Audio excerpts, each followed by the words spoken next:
Esta es la iglesia Puerta de Esperanza, situada en San Lucas, Zacatepeques, República de Guatemala, en América Central. Para la gloria de Dios, nuestra congregación fundamenta su fe en Jesucristo y en las Santas Escrituras. Agradecemos a Dios que hoy se pueda contar con Internet para cumplir con cabalidad el mandamiento de nuestro Señor Jesucristo, que es predicar el Evangelio en todas partes del mundo.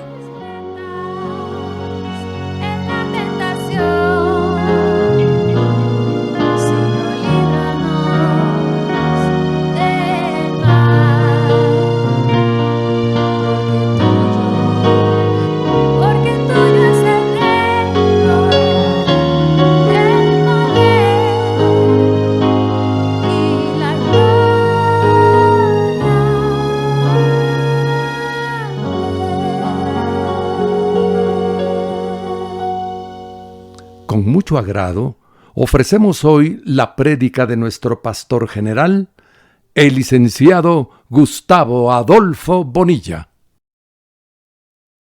La última vez que estuvimos estudiando el domingo pasado, vimos que el Señor había sido invitado a unas bodas en Caná de Galilea. Y él ahí hizo un milagro maravilloso, extraordinario.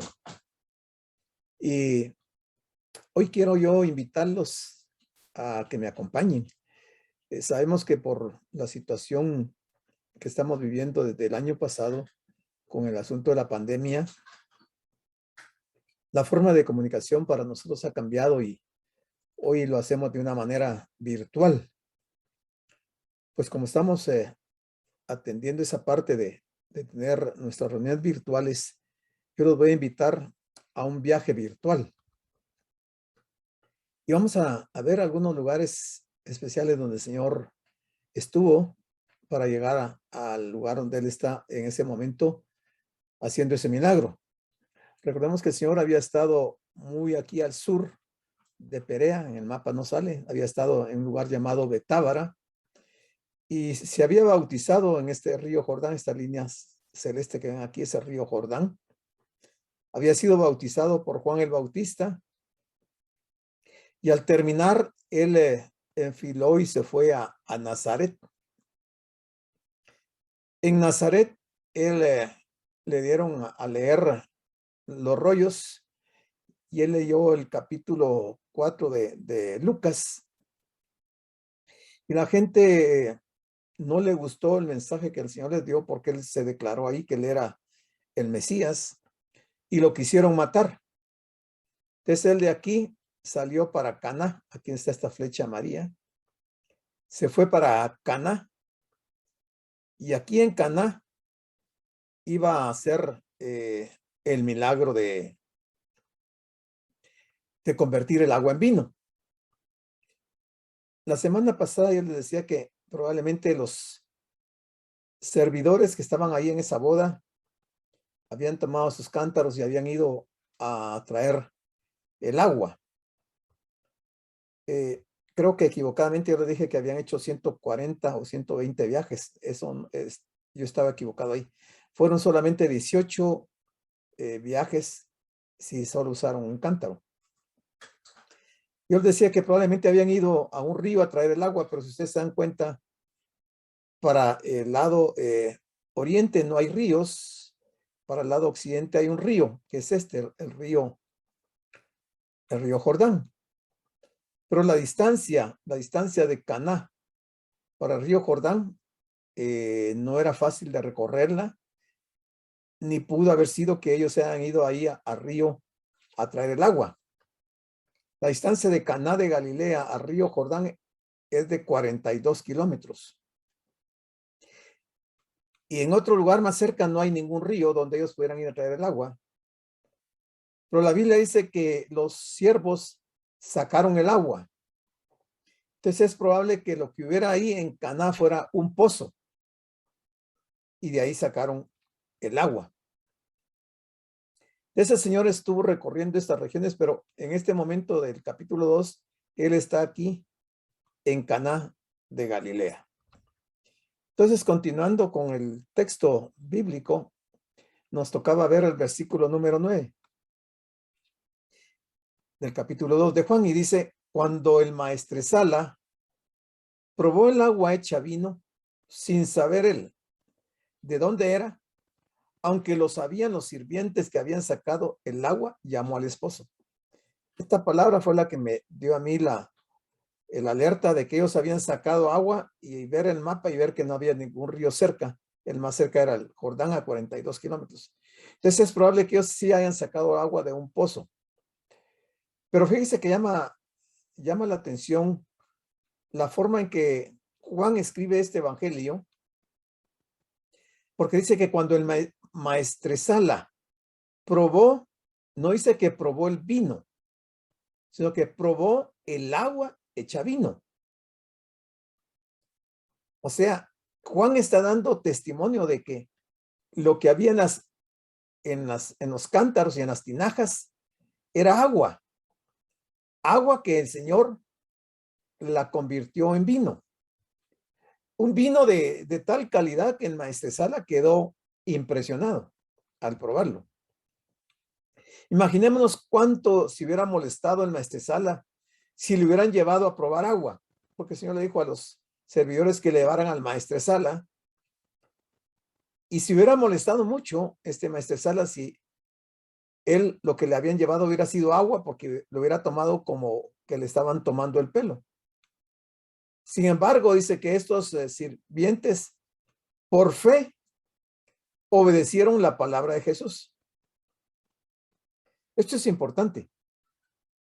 Hoy en la mañana el hermano Walter nos hablaba ahí de algo con respecto a la fe, a la confianza que Josué puso en Dios.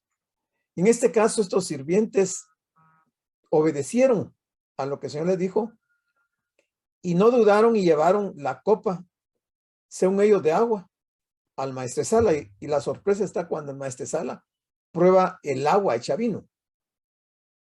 Esos siervos fieles que hicieron su trabajo completo se dieron cuenta de la grandeza del milagro.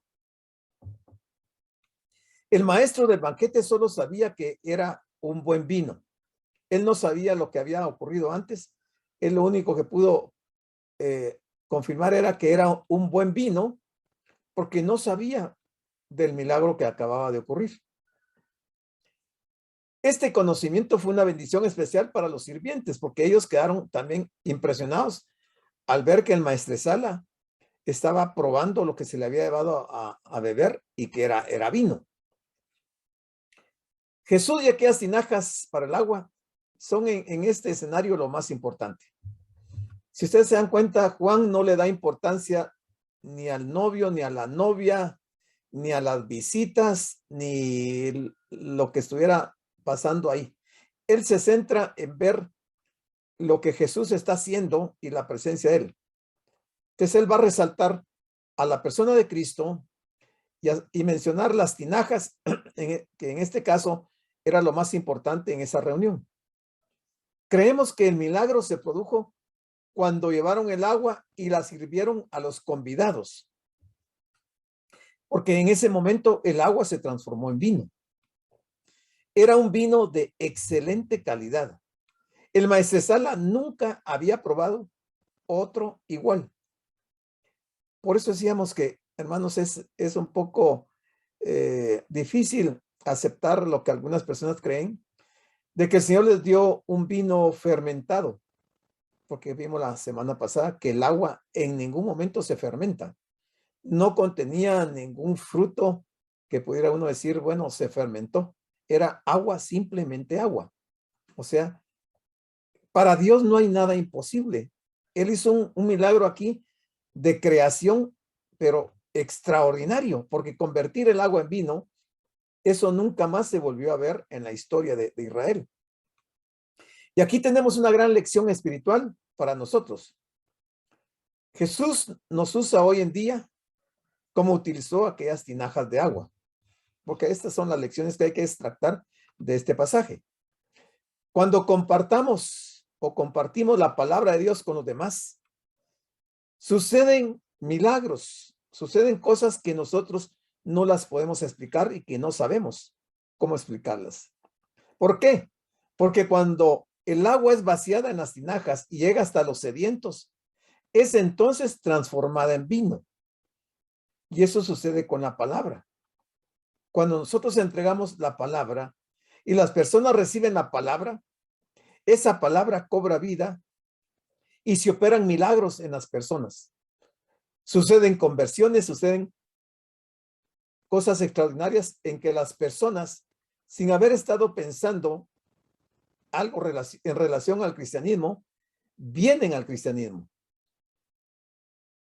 Ese vino transformado, en ese momento para ellos se convirtió en alegría. Y es que la palabra también produce alegría en nuestras vidas y en las personas que están necesitadas. Por medio de la operación del Espíritu Santo, obviamente. Si ese vino, esa agua que se entrega, que puede ser simbolismo del Espíritu, está bajo la cobertura del Espíritu de Dios, entonces va a producir alegría en las personas. Y veamos este pasaje de Juan 4:10, que es otra escena interesante que va en relación a lo que estamos viendo. Dice que Jesús se había acercado a un pozo ahí en Samaria, y entonces dice que él respondió y le dijo a la mujer que estaba ahí cuando él le pidió agua, y la mujer se niega a darle agua y le da una serie de explicaciones. El Señor le dice, si conocieras el don de Dios, ¿y quién es el que te dice, dame de beber? Tú le pedirías y él te daría agua viva. Y él te daría agua viva. Mas el que bebiere del agua que yo le daré, no tendrá sed jamás. Hermanos, y esto es una experiencia real para nosotros, porque nosotros hemos bebido de esa agua que el Señor nos ha dado, por lo cual nosotros ya no tenemos la sed que tiene el mundo. Nosotros estamos más que satisfechos con el agua que hemos bebido, la palabra de Dios. Y sigue diciendo el Señor, sino que el agua que yo le daré será en él una fuente de agua que salte para vida eterna. Mira qué interesante. El agua que yo le daré será en él una fuente que salte, una fuente de agua que salte para vida eterna. O sea, hay manantiales de agua en nuestras vidas. Y eso simboliza la palabra de Dios que está dentro de nosotros. Ante esas palabras del Señor, la mujer samaritana le dijo, Señor, dame esa agua para que no tenga yo sed ni venga aquí a sacarla. Hasta en este momento la samaritana no había entendido el lenguaje del Señor y no sabía a lo que se refería el Señor al decirle que él le daría de esa agua viva.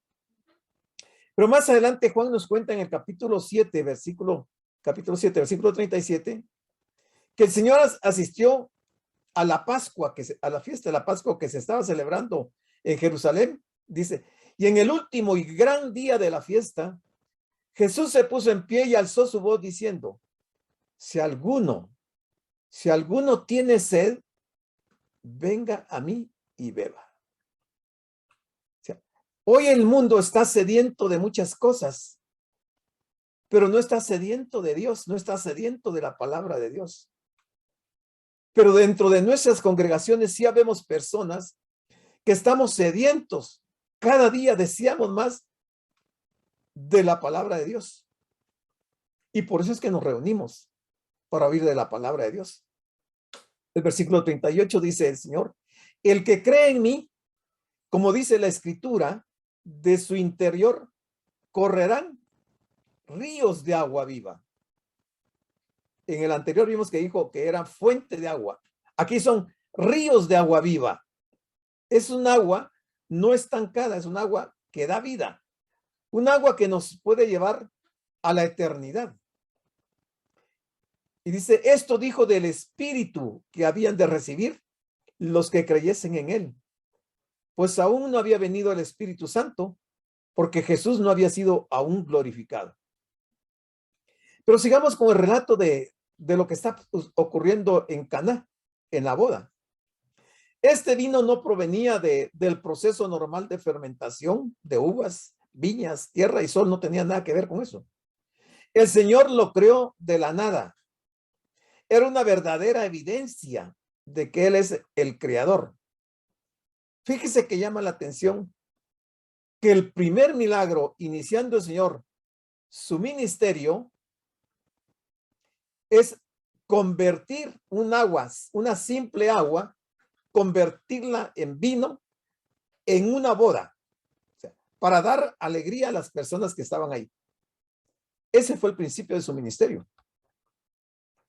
Y en el versículo 10 del capítulo 2 de Juan, dice Juan, y le dijo, todo hombre sirve primero el buen vino, hablando del maestresala. Todo hombre sirve primero el buen vino, y cuando ya han bebido mucho, entonces el inferior. Mas tú has reservado el buen vino hasta ahora. ¿Qué está diciendo el maestresala? Le está diciendo al que estaba contrayendo nupcias que él se había equivocado en la forma de impartir el vino, porque el buen vino se sirve cuando la gente está sobria, cuando la gente puede degustar, puede saborear el buen vino, porque después de muchos días y de muchas horas de estar tomando vino, la gente se embriaga y entonces ya pierde el sabor de lo que está tomando. Y él le dice al que está contrayendo nupcias que el buen vino él lo reservó hasta el fin. No sabía maestresala lo que había ocurrido. El maestresala le dio al novio un gran y público cumplido o felicitación, porque quedarse sin vino hubiera sido socialmente una desgracia. El milagro de Jesús transformó esta agua y esta reunión en la mejor celebración de boda de todas. El Señor solo estuvo en su ministerio terrenal en aquel tiempo en una sola boda. Y mire lo que ocurrió en esa boda. Y cómo Él manifestó ahí a todos los que estaban que Él era quien Juan el Bautista había dicho que era el Mesías. Charles Spurgeon nos dice un pensamiento que cuando Moisés le quitó lo amargo al agua, fue por haber usado un árbol que el Señor le mostró. Pero también dice que cuando Eliseo purificó o purgó el manantial de agua que estaba contaminada, echando sal en el agua se le fue lo malo que tenía. Eso nos dice Charles Spurgeon. En la primera tentación en el desierto, el diablo le pide a Jesús que transforme las piedras en pan para él mismo. En esta primera señal del vino, María le pidió que convirtiera el agua en vino para otros. Jesús se negó a hacerlo primero, pero hizo lo segundo. Si Cristo, otro pensamiento de Spurgeon, si Cristo puede convertir el agua en vino por su voluntad, Él puede hacer cualquier cosa y todo. Si Jesús alguna vez ha ejercitado su poder por encima de lo natural, nosotros debemos estar preparados para creer que Él lo puede hacer otra vez. Es que el Señor no tiene límites en su poder. Él lo puede hacer todo. Recordemos que cuando el Señor fue a esta boda, ahí en Caná, lo hizo en el día tercero. ¿Se recuerdan? Dice el versículo 11, este principio de señales hizo Jesús en Caná de Galilea y manifestó su gloria. Cuando hablamos de su gloria es la deidad de Cristo. Se manifestó ahí en esa señal. ¿Y qué pasó al manifestar en su gloria? Dice, sus discípulos creyeron en él. Pero ya antes decía que habían creído. Lo que está tratando de decir Juan aquí es que la fe de los discípulos fue acrecentada y tuvieron mayor fe y afirmaron su fe y creyeron con mayor convicción en el Señor. Moisés transformó el agua en sangre.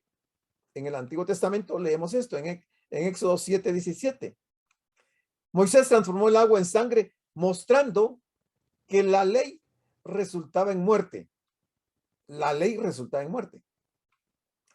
Pero el primer milagro de Jesús, al convertir el agua en vino, mostró la alegría y el gozo de su nueva obra. Esto representa lo que Juan dijo en Juan 1:17. Pues la ley por medio de Moisés fue dada, pero la gracia y la verdad vinieron por medio de Jesucristo. O sea, hay un contraste entre lo que hace Moisés y lo que hace Jesucristo, hablando de milagros. El milagro de Moisés fue haber convertido el agua en sangre y eso resultaba en muerte. Pero Jesucristo al contrario, usa el agua para convertirla en un vino que impartió alegría a las personas.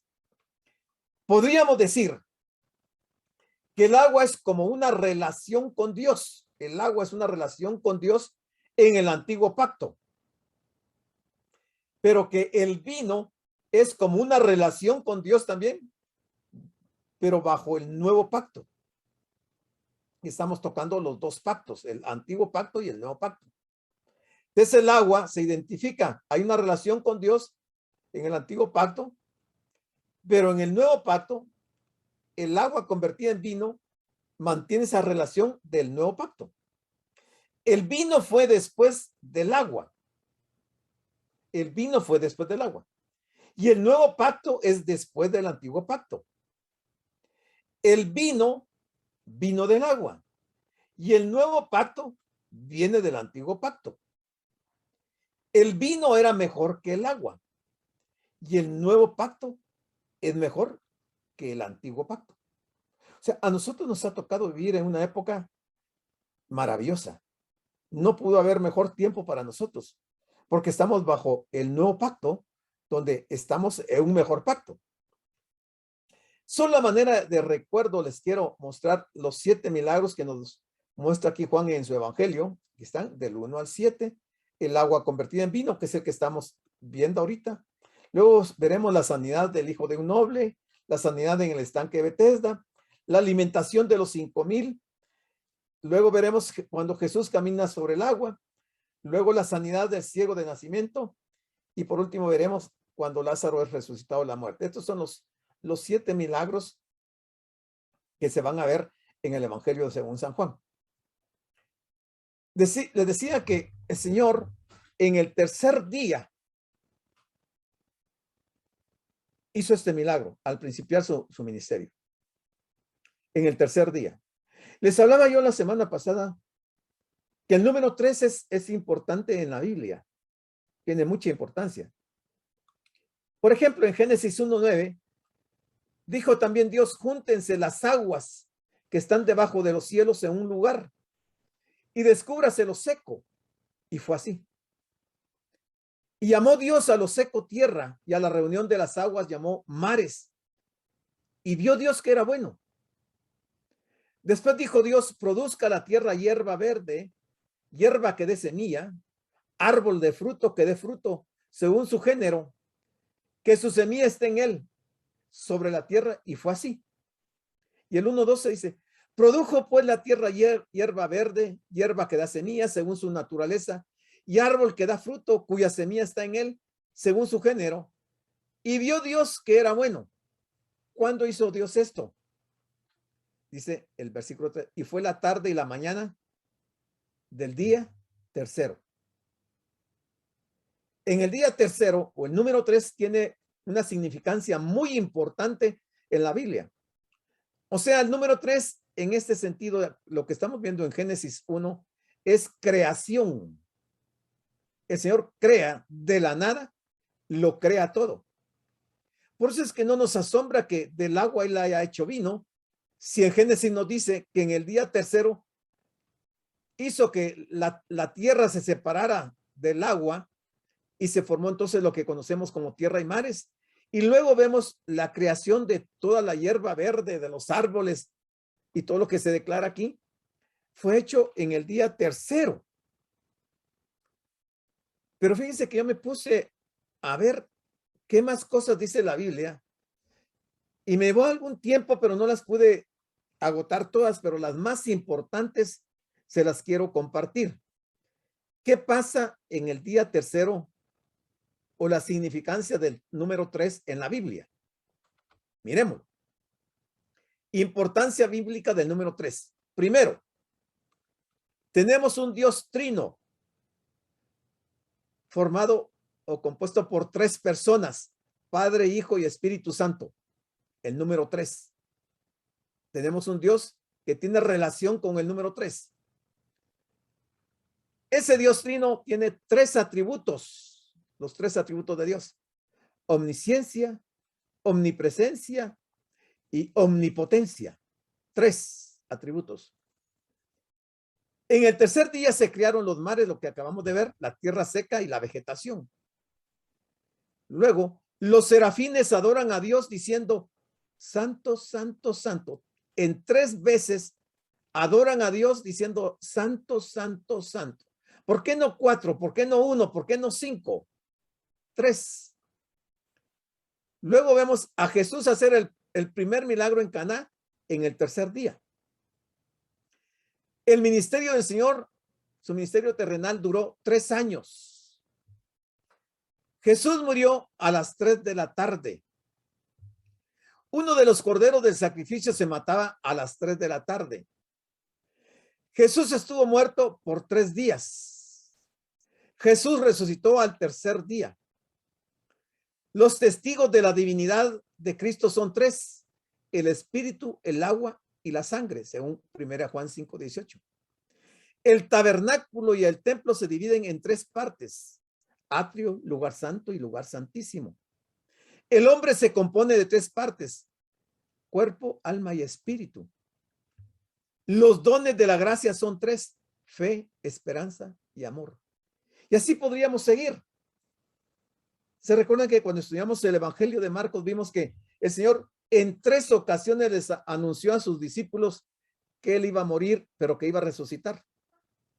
También si vamos al Antiguo Testamento encontramos que Jonás estuvo 3 días en el vientre del pez. Y ahí podríamos ir encontrando una serie de acontecimientos importantes que se relacionan con el 3.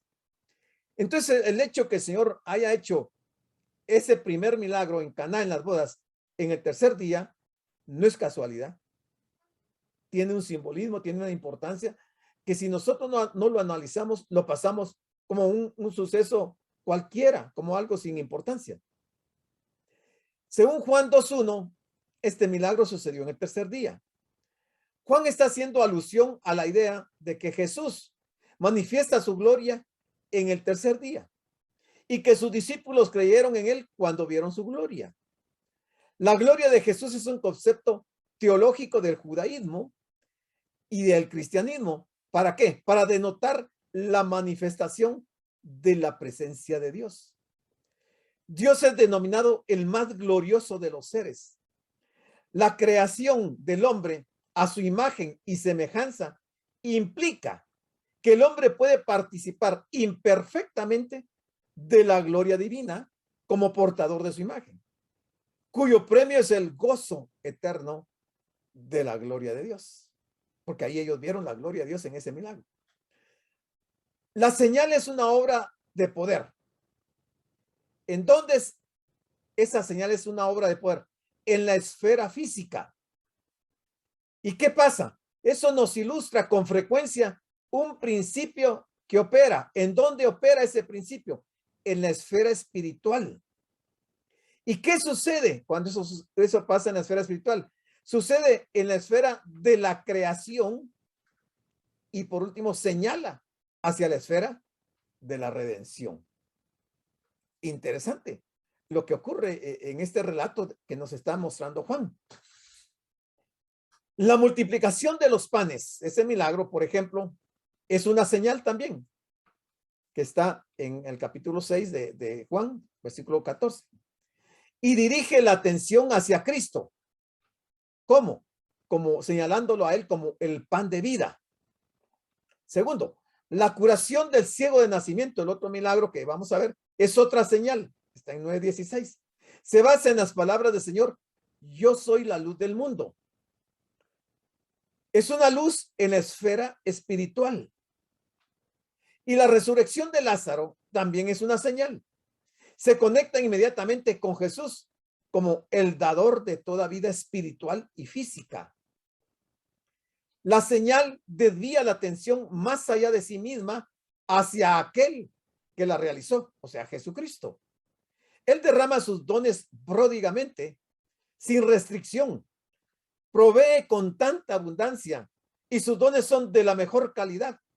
Su amor infinito se hace efectivo por medio de su poder igualmente infinito.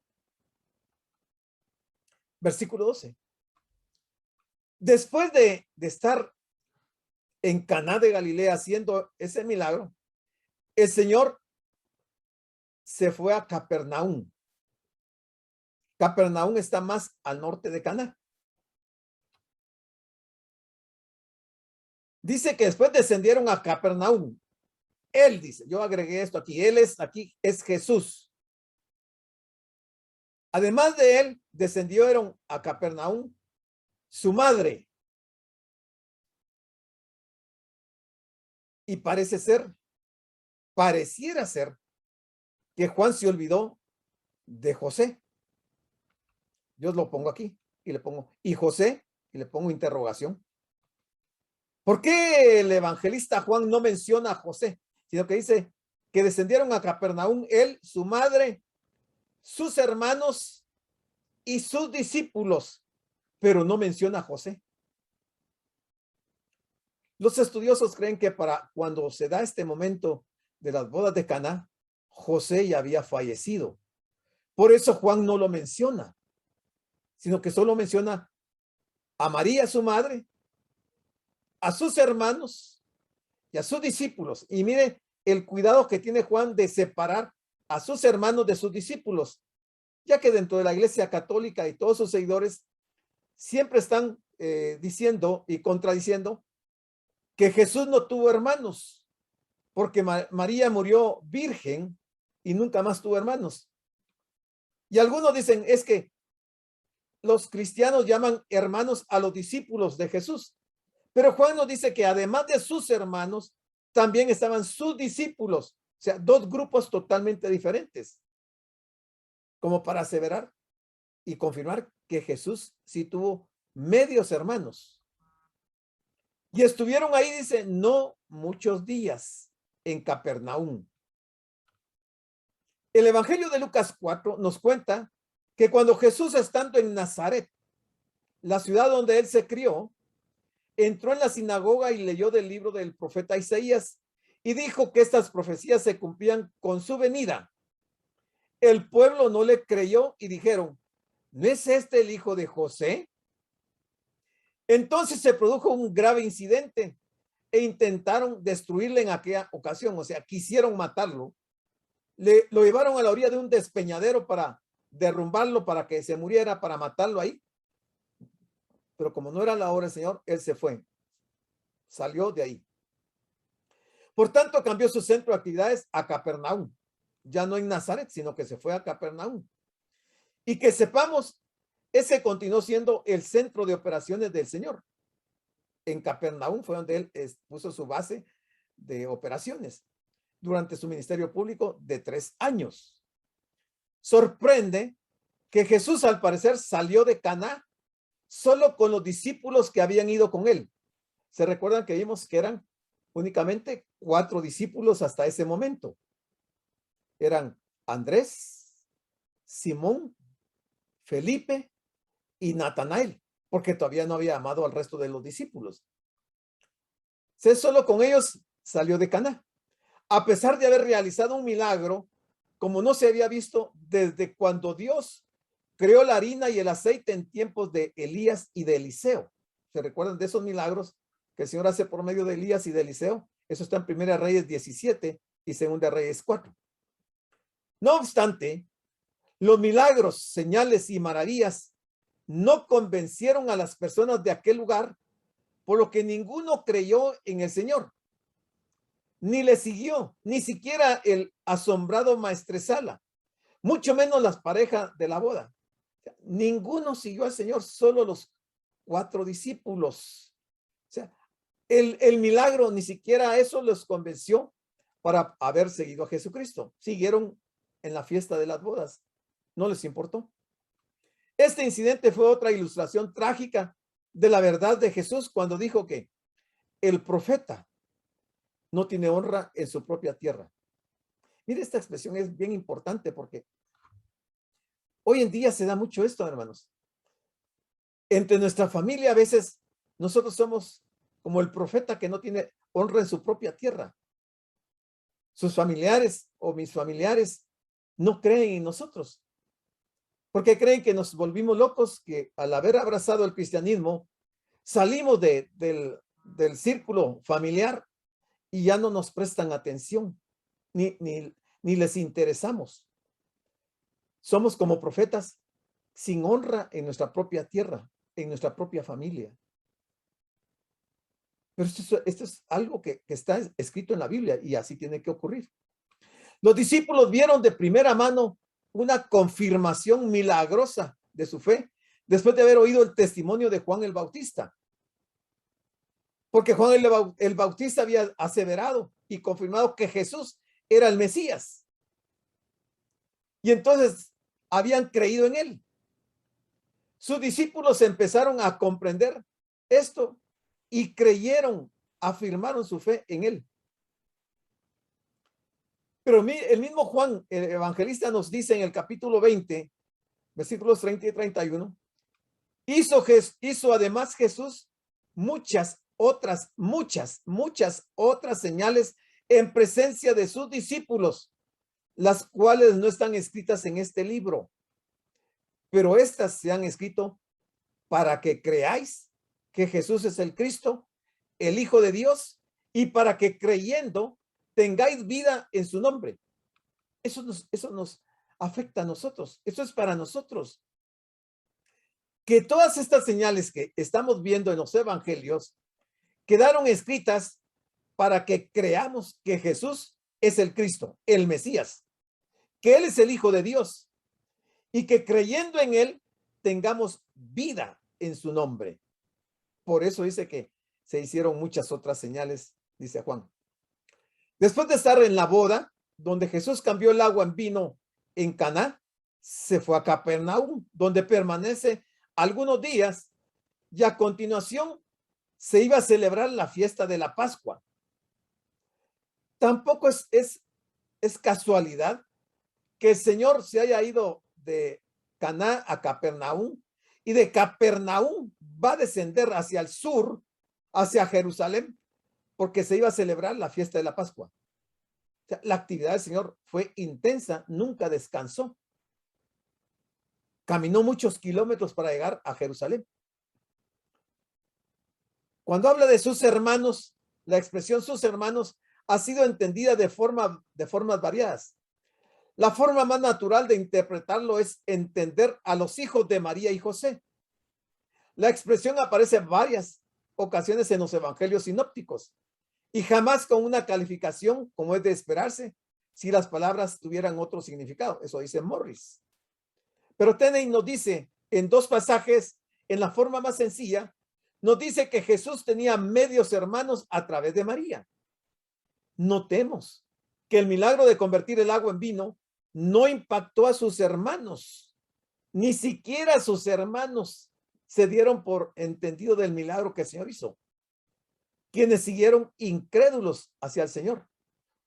Quiere decir que, y vimos que cuando ellos descendieron de Caná a Capernaum, dice que iba María, sus hermanos y sus discípulos.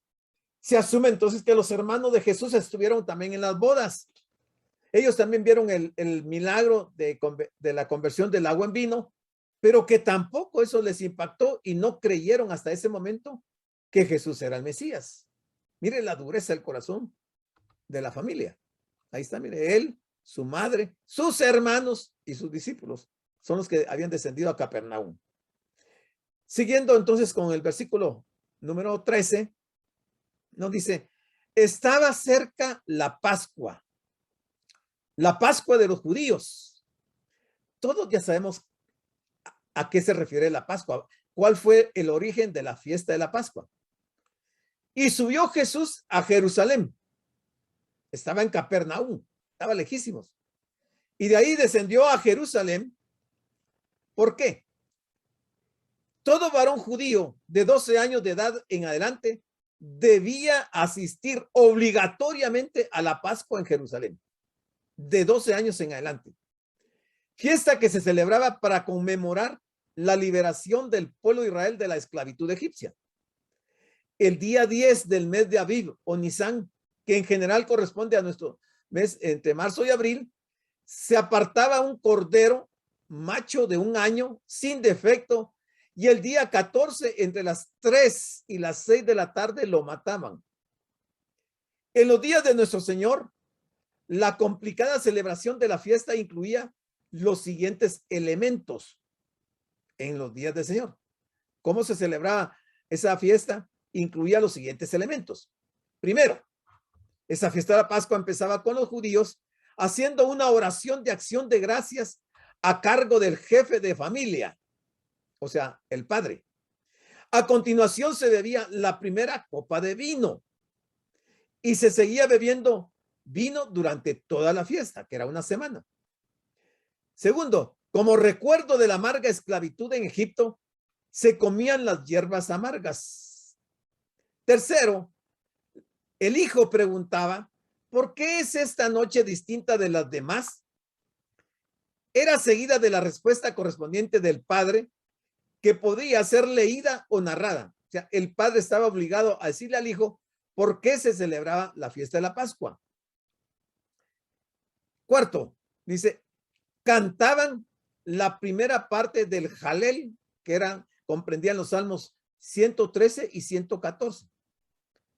Después de la oración, después de tomar la copa de vino, después de comer las hierbas amargas, después de que los hijos preguntaban por qué esa noche era distinta, ellos entonaban estos cantos de adoración, salmos 113 y 114, y procedían a un acto de purificación lavándose las manos.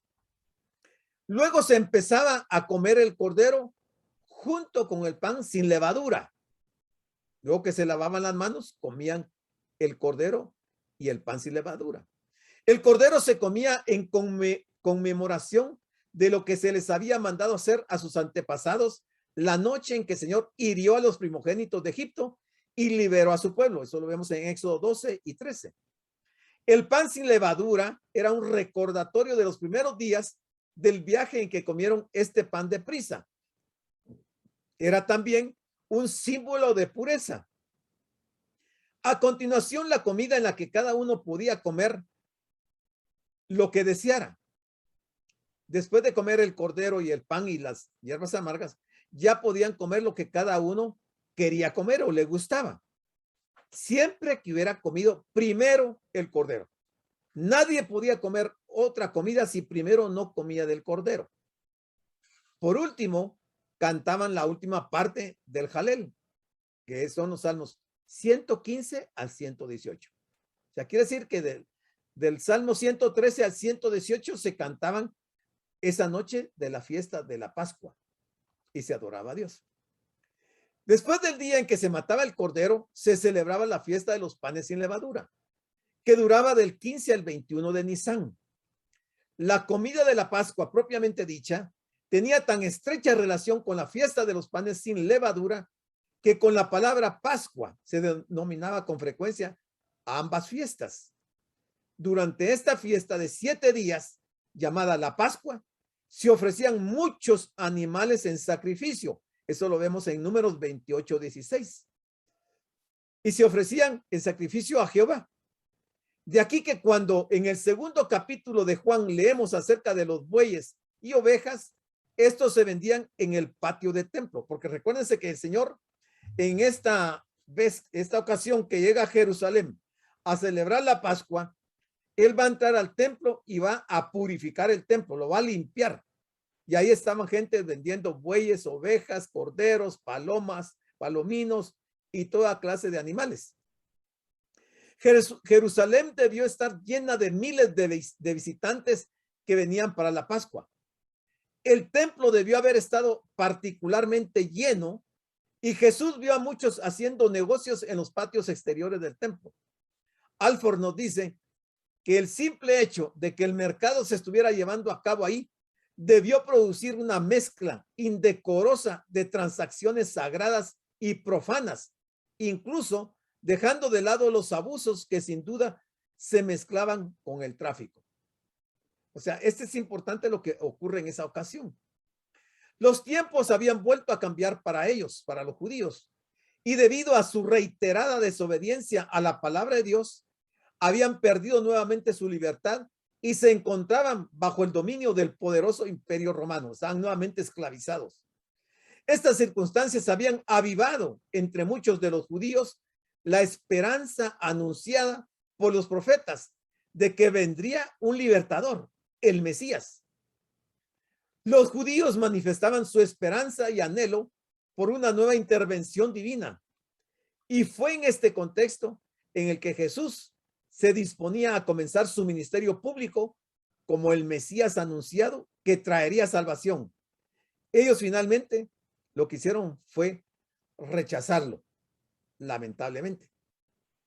Entonces dice que cuando el Señor llegó a Jerusalén y llegó al templo, dice, halló en el templo, es lo primero que describe Juan aquí, halló en el templo a los que vendían bueyes, a los que vendían ovejas, a los que vendían palomas y a los cambistas los encontró ahí sentados. Por sorprendente que pueda parecer, es probable, según Barclay, que como 2.250.000 personas o judíos se reunían en la ciudad santa para celebrar la Pascua. 2.250.000 personas. O sea, ese templo estaba abarrotado. Jerusalén estaba inundada de judíos. Ya no cabía una persona más. Eran mucha gente la que estaba ahí. Según Barclay, todos ellos tenían que pagar el impuesto del templo, pero tenía que ser pagado en la moneda especial del templo. No se podía pagar los impuestos con otra moneda que no fuera la que habían establecido los sacerdotes, que era la moneda del templo. Es por eso que los cambistas hacían tanto negocio. Muchos comentaristas dicen que la razón por la que no se aceptaba la moneda extranjera en las contribuciones al templo era porque llevaban la imagen del emperador o de dioses paganos. Por eso no aceptaban monedas de otros lugares, sino que tenía que ser la moneda que circulaba en el templo. Y entonces los cambistas se dedicaban a cambiar divisas por moneda local. Y ahí tenían un negocio, porque eso no era gratis. Dios había mandado que cada israelita debía ir ante el Señor cada año para celebrar la fiesta de la Pascua, también conocida como de los panes sin levadura. Pero mire este dato, qué interesante, que los judíos que llegaban ahí a celebrar la fiesta no debían presentarse con las manos vacías. Deuteronomio 16:16. O sea, en otras palabras, todos los judíos tenían que dar una ofrenda para Dios en el día de la fiesta de la Pascua. No podían presentarse con las manos vacías. Al final, resultaba mucho más cómodo comprar el animal en el mercado que los sacerdotes controlaban en el templo. ¿Por qué? Porque esto garantizaba que el animal había sido examinado por ellos y declarado apto para el sacrificio. Esto fue algo que indignó profundamente al Señor. Lo indignó. ¿Por qué? Estaba claro que ellos querían hacer un buen negocio con el deseo del pueblo de adorar a Dios. Y evidenciaba el estado de corrupción de los sacerdotes sacerdotes corruptos. O sea que la corrupción no es nada nuevo, hermanos. Aún dentro de la iglesia había corrupción y sigue habiendo corrupción. ¿Qué concepto tenían de Dios los judíos? ¿Y cuál era el concepto que Dios tenía de los judíos? Es terrible. ¿Qué impresión recibió Jesús cuando entró en la casa de su padre? Una mala impresión. Si el Señor viniera hoy a nuestros templos, creo que algo similar ocurriría. ¿Cuántos templos en nuestro medio son centros de negocio? Ahí se vende de todo. Hoy solo porque no vivimos bajo la ley, no se venden bueyes, ni ovejas, ni palomas, ni nada. Pero si estuviéramos en ese tiempo, les aseguro que nuestros templos, la mayoría, estarían atestados de bueyes, de ovejas y de animales. Pero hoy no hay bueyes, ovejas y palomas, pero hay otras cosas de las cuales en los templos se hace negocio y mucha gente salen beneficiadas de esos negocios. Dentro de ellos, los beneficiados están los pastores y otros miembros de las iglesias. Por todas partes se podía notar el hedor de los excrementos, el balido y el mugido de los animales destinados al sacrificio. Es cierto que en teoría, cada fiel podía llevar al templo el animal que deseara, pero Anás y los sacerdotes le hubieran hallado algún defecto. Los que ellos vendían eran a precios exorbitantes, porque era un negocio. El lugar dentro del templo en donde habían colocado este mercado era lo que se conocía como el patio de los gentiles. No era directamente en el puro templo, sino que en una parte externa del templo. Se conocía como el patio de los gentiles. Esta era una gran explanada rodeada de hermosos pórticos dentro del recinto del templo y el único lugar al que los gentiles podían acceder. Ahí en esos patios, los gentiles deberían haber tenido la ocasión de aprender la verdad que Dios había transmitido por medio de la nación de Israel.